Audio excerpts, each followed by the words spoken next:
안녕하세요. 사순절 두 번째 날의 말씀 묵상을 시작합니다. 매년 3월 1일부터 6월까지 적어도 저에게는 일상을 살아내면서도 많은 아픔들이 겹쳐지는 기간입니다.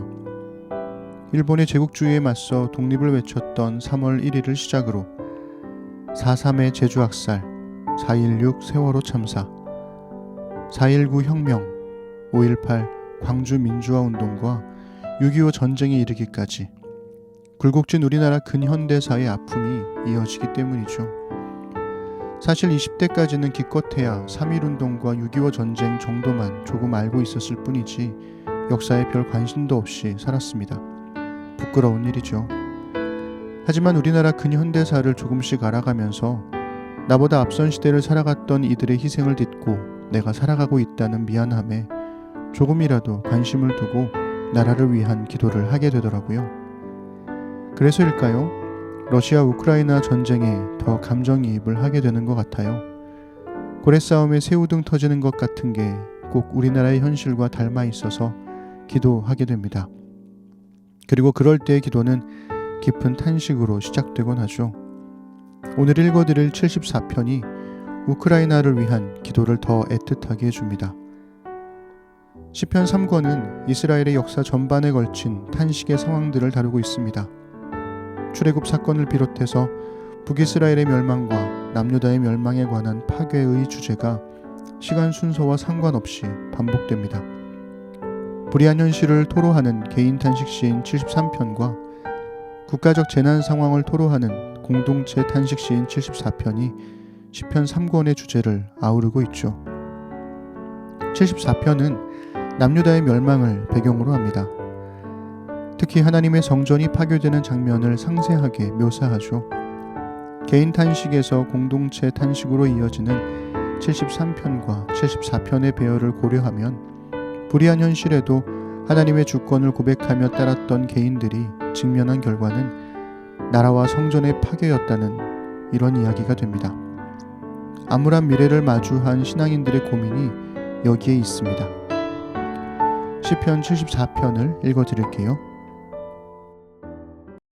하나님이여, 주께서 어찌하여 우리를 영원히 버리시나이까? 어찌하여 주께서 기르시는 양을 향하여 진노의 연기를 뿜으시나이까? 옛적부터 얻으시고 속량하사 주의 기업의 지파로 삼으신 주의 회중을 기억하시며 주께서 계시던 시온산도 생각하소서. 영구히 파멸된 곳을 향하여 주의 발을 옮겨 놓으소서. 원수가 성소에서 모든 악을 행하였나이다. 주의 대적이 주의 회중 가운데에서 떠들며 자기들의 깃발을 세워 표적으로 삼았으니 그들은 마치 도끼를 들어 삼림을 베는 사람 같으니이다. 이제 그들이 도끼와 철퇴로 성소의 모든 조각품을 쳐서 부수고 주의 성소를 불사르며 주의 이름이 계신 곳을 더럽혀 땅에 엎었나이다. 그들이 마음속으로 이르기를 우리가 그들을 진멸하자 하고 이 땅에 있는 하나님의 모든 회당을 불살랐나이다. 우리의 표적은 보이지 아니하며 선지자도 더 이상 없으며 이런 일이 얼마나 오랬는지 우리 중에 아는 자도 없나이다. 하나님이여, 대적이 언제까지 비방하겠으며 원수가 주의 이름을 영원히 능욕하리이까? 주께서 어찌하여 주의 손 곧 주의 오른손을 거두시나이까? 주의 품에서 손을 빼내시어 그들을 멸하소서. 하나님은 예로부터 나의 왕이시라. 사람에게 구원을 베푸셨나이다. 주께서 주의 능력으로 바다를 나누시고 물 가운데 용들의 머리를 깨뜨리셨으며 리워 야단의 머리를 부수시고 그것을 사막에 사는 자에게 음식물로 주셨으며 주께서 바위를 쪼개어 큰 물을 내시며 주께서 늘 흐르는 강들을 마르게 하셨나이다. 낮도 주의 것이요 밤도 주의 것이라. 주께서 빛과 해를 마련하셨으며 주께서 땅의 경계를 정하시며 주께서 여름과 겨울을 만드셨나이다. 여호와여, 이것을 기억하소서. 원수가 주를 비방하며 우매한 백성이 주의 이름을 능욕하였나이다. 주의 맷비둘기의 생명을 들짐승에게 주지 마시며 주의 가난한 자의 목숨을 영원히 잊지 마소서. 그 언약을 눈여겨보소서. 무릇 땅의 어두운 곳에 포악한 자의 처소가 가득하나이다.